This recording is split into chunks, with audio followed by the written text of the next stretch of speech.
tour, je tiens à remercier donc, Madame Talana pour son exposé, donc il était très clair, très détaillé. Aussi pour le document, donc, malgré qu'il était un peu volumineux, mais il est très structuré.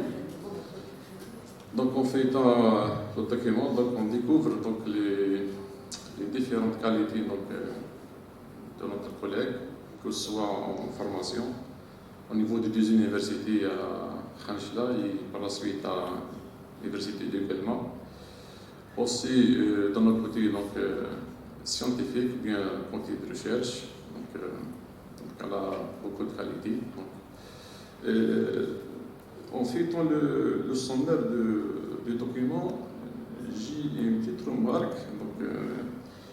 Donc, pour le doctorat, vous avez resté 13 ans pour finaliser votre thèse. Donc, c'est une remarque entre 2006 et 2019. Donc, c'est un peu. À cause de quoi Oui, donc c'est pas la thèse qui est très fréquente, il y a des problèmes qu'on rencontre. Donc, c'est des problèmes, problèmes personnels, familiales, qui influent sur le travail et la recherche. Et ensuite, je travaillais dans un secteur très difficile, toujours sur chantier, ainsi de suite. Ensuite, j'ai été recrutée à Khanchla, donc le trajet, le va-et-vient. Donc, j'étais pas stable. Donc, lorsque vous remarquez, lorsque j'ai revenu à Guermantes, donc c'est la vérité, hein, lorsque j'ai revenu à Guermantes, j'ai commencé le travail. Heureusement, vous avez donc soumis votre thèse. Donc même de communication, je fais des études pour me concentrer sur la thèse, c'était pas possible. Donc mon intervention s'articule sur votre dernier travail. C'est l'article, le dernier article. Si vous permettez, vous passez à diapo 41. Diapo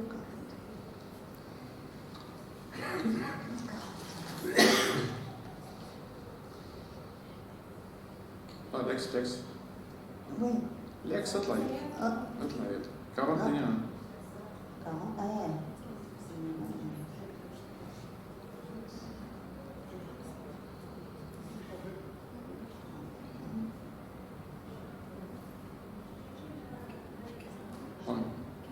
C'est ça. 41, la suite, très bien.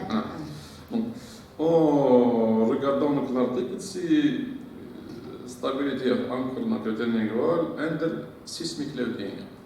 C'est en quelque sorte, c'est votre modèle, donc traiter ce chargement sismique. Donc, j'ai lu l'article. D'ailleurs, sur l'article,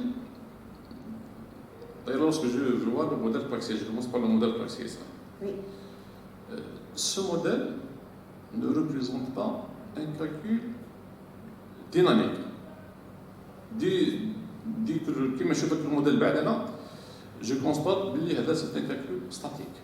Ce n'est pas un calcul dynamique. Il n'y a pas de parois absorbantes. Très bien. La première remarque, je ne vois pas les frontières absorbantes, c'est-à-dire c'est un calcul statique. Ensuite, le contenu, vous n'expliquez pas comment vous avez introduit vos paramètres sismiques. D'ailleurs, l'appellation correcte, c'est un calcul pseudo-statique. Pseudo-statique. Ce n'est pas un calcul dynamique, c'est un calcul pseudo-statique. Voilà.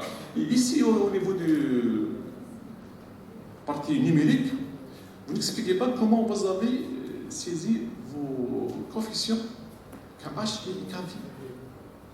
C'est dans le début,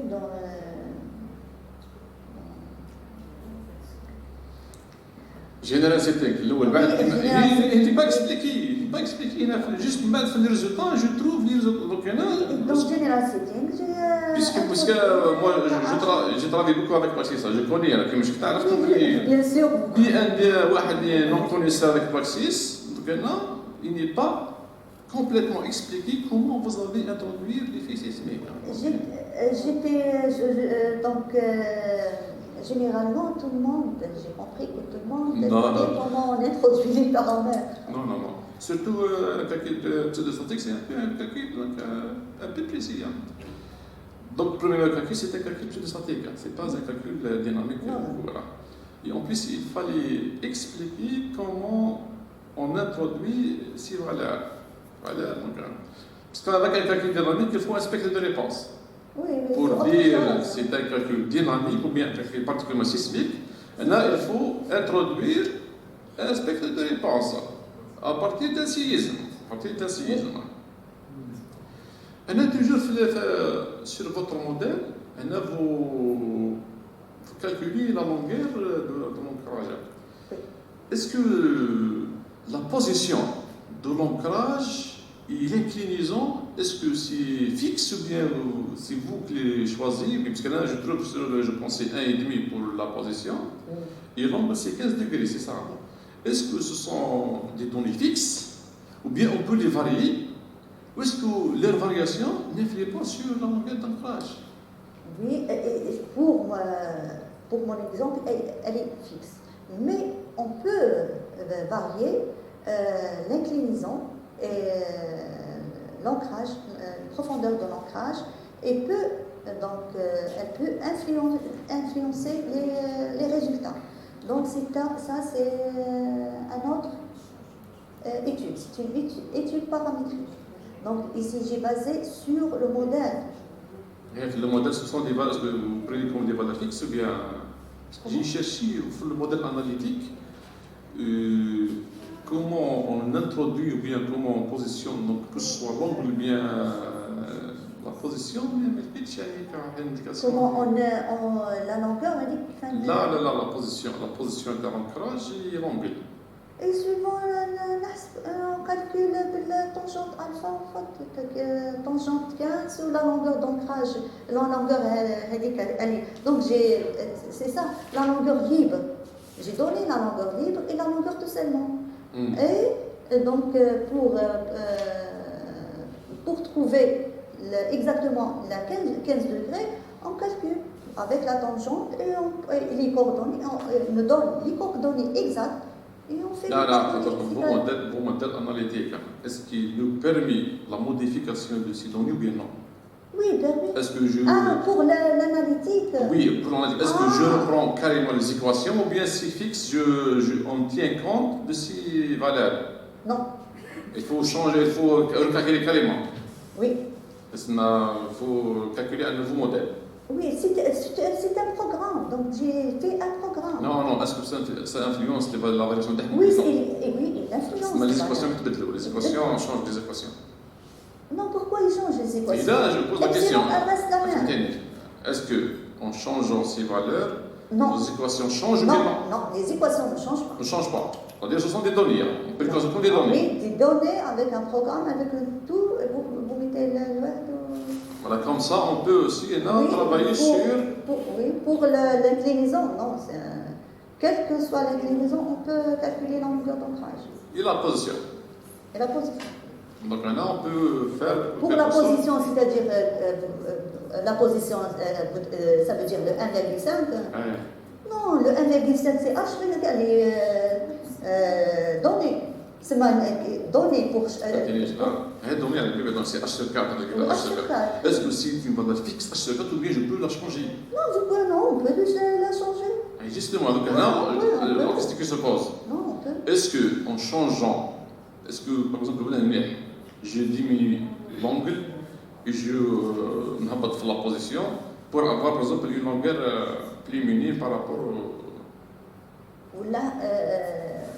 donc ça, c'est en fonction de la longueur, donc la longueur libre. Ici, c'est 6 mètres.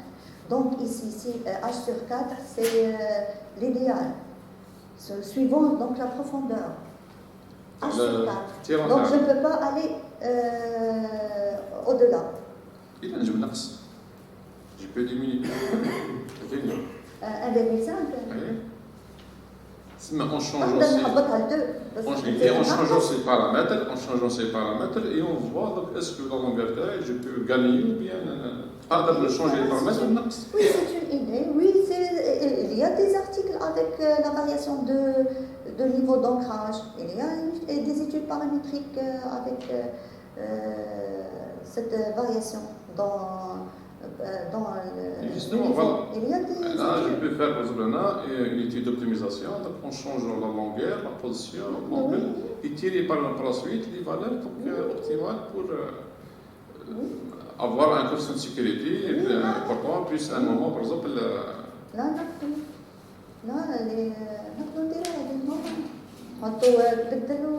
Voilà, c'est une idée donc, pour peut-être les futurs travaux, vous pouvez le faire. Encore une fois, je vous remercie, je vous souhaite donc une bonne continuation. Merci.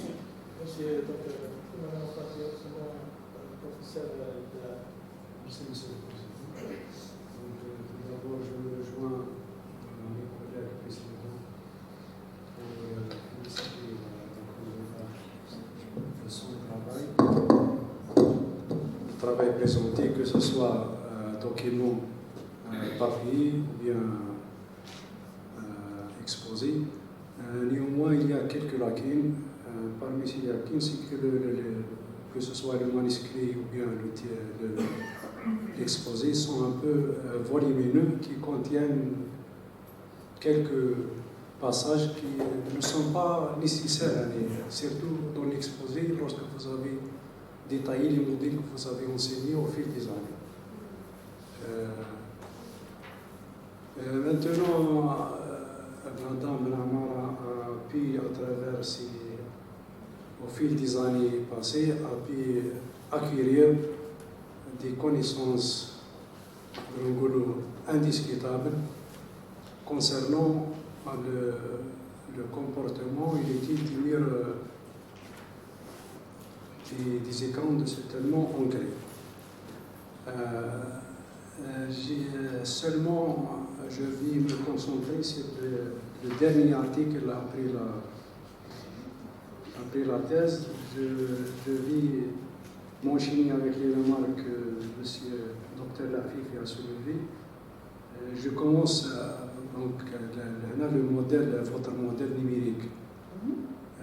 Tout d'abord, est-ce que les données, c'est surtout les données préliminaires qui définissent votre mur, concernant par exemple, donc ici je vois, vous avez pris 2 surcharges de part et d'autre du mur. Et pourquoi vous avez simple, c'est-à-dire je suis curieux pour savoir pourquoi vous avez pris une surcharge au niveau amont du mur. Pourquoi? Donc, c'est pas au hasard. Donc, c'est pour.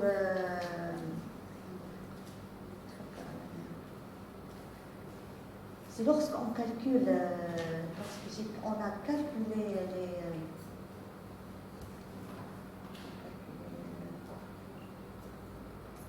Il y a juste au hasard, lorsqu'on a calculé, je pense, les fiches. Lorsqu'on a calculé, je pense, la fiche. On a calculé les fiches et le moment. On a trouvé quelque chose de. On va essayer de. C'est pas au hasard. Du point de vue technique, normalement, c'est impardonnable de prendre une surcharge au niveau du pays puisque la surcharge, elle travaille favorablement. C'est bon. Donc, lorsque vous la mettez, c'est-à-dire vous allez surdimensionner votre mur. Donc, on a mis la surcharge parce que les forces actives poussées étaient moins que les forces de butée. Donc, on a donc le diagramme. Pardonnez-moi, Les poussies sont plus grandes que la BT, donc Non, le mur il est stable. Non, non, Ah, non. Le diagramme, lorsqu'on dessine le diagramme, on a une partie négative. Donc on va elle dit à quoi la partie négative? à cette grande poussée. Donc Elle on n'a pas elle un dit à quoi diagramme cette grande triangulaire poussée? La grande poussée, pourquoi? à cause de la cohésion. Non, c'est le contraire. La cohésion, elle diminue la poussée. Donc c'est ça, on a trouvé ce problème, c'est pourquoi j'ai ajouté la surcharge. Pour éliminer les moins, Oui. dû à la cohésion. Non, dû au poussée. Non, la Je ne sais cohésion, pas c'est la si cohésion. c'est la cohésion. Même la cohésion, j'ai diminué la cohésion. C'était plus, hein. Mais ensuite. Est-ce que vous avez pris différents types de sols ou bien un seul sol? Un seul type de sol. Avant de choisir ce type de sol. Là, pour ce modèle, le type de sol que vous avez pris. واحد. Ouais. واش هما لي بارامتر تاعو فيه الدار؟ C'est 30 ou c'est, je pense, 5. ما يخرجوش عندك دي كونترانت نيجاتيف.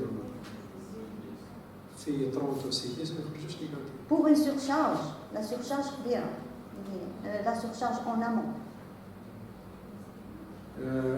Maintenant, toujours, la rugosité. Oui. Vous avez pris une rugosité تاع le mur. Oui. Comment vous l'avez pris en considération pour l'accès? L'axis, il y a une partie où on dit rigide ou la partie des paramètres dans le sol. D'autres fait un mois sinus, je pense, delta ou un mois sinus pi. Là, on a la rugosité. Il y a un paramètre. Non, مش بالموا نحسبوه لهنا وندخلوه le paramètre. Je pense un mois sinus pi ou un sinus delta. Chez l'axis. Vous avez pris ce qui correspond à combien d'états? Non, ici j'ai pris un directement. Rigide, oui. La rigidité n'a pas علاقة بالفروتمون. Interface rigide. L'interface est rigide. Mais ce que je veux savoir, est-ce qu'il y a un frottement ou non? Frottement, il y a flexible ou il y a rigide? Il n'y a pas seulement flexible. Comment je peux connaître s'il y a un frottement entre le mur et le sol? Pour le modèle. Pour le modèle. Avec ce paramètre, 1 plus sinus pi rigide, on remplace, donc on calcule, je pense, 1 plus sinus pi ou le 1 plus delta ou le 1 plus. أرجع نشوف le dia avant le numéro 40. Diapo? Le numéro 40, avant cette page. Donc, vous dites dans vos conclusions que vous avez, pour une étude pseudostatique, vous avez eu une poussée plus grande. Ça, Oui. Donc, quel point le premier point, les pressions d'éther. Les pressions d'éther actives développées derrière le mur de soutènement ancré sont autant élevées que le séisme est puissant. Sur quelle phase vous avez pris cette conclusion? Qu'est-ce que vous avez les changé? عندي كوب الشيء. عندي كوب لهنا. هذا هما لي كوب اللي يبينوا لنا البريسيون. واش هو اللي خلى كيفاه تكبري في السيزم تاعها؟ كاين دي بارامتر كون شونج. البارامتر تاع دلتا اش. الكوفيسيون d'accélération sismique KH. Vous augmentez l'accélération. Donc, oui, le coefficient KH 0,05, 0,10, 0,15, 0,20. Jusqu'à quel niveau ça va augmenter? Vers l'infini? Non, l'infini, là, les accélérations normales. Donc, c'est cataclysme tellement, tout ça. Donc, c'est selon les littératures, c'est ça la moyenne. Jusqu'à 0,30, je pense 0,30, 35, 40. Donc, ce que je comprends. Allez, suivant les zones. Ce que je comprends, la poussée va augmenter, c'est-à-dire qu'est-ce qui va se passer? Donc, si au lieu Madame Di Maritime 10, vous êtes 15. Qu'est-ce que ça signifie mécaniquement et physiquement? Le mur taille ou chisar? Le mur, il résiste et il ça le rupture. En comparaison avec l'état de repos, les pressions des terres vont dépasser les pressions des terres au repos ou bien Réellement, ils vont dépasser. Oui, réellement, ils vont dépasser. Ou est-ce que physiquement c'est faisable? Les pressions, Qui dépassent les pressions des terres? oui, c'est faisable. C'est des ondes. C'est des pressions, c'est des ondes. Arrêtez tout. Concernant le mur que vous avez choisi, le type, le matériau de le mur, Non, je n'ai pas spécifié le matériau. Non. Voilà, mais demandez les caractéristiques du mur. Ah, le numérique. Hein. Oui, le numérique, c'est une pâte blanche. Pâte blanche. Italique, oui.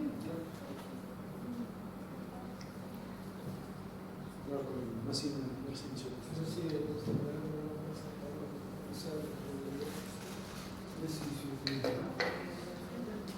Je tiens à remercier mademoiselle pratiquement je connais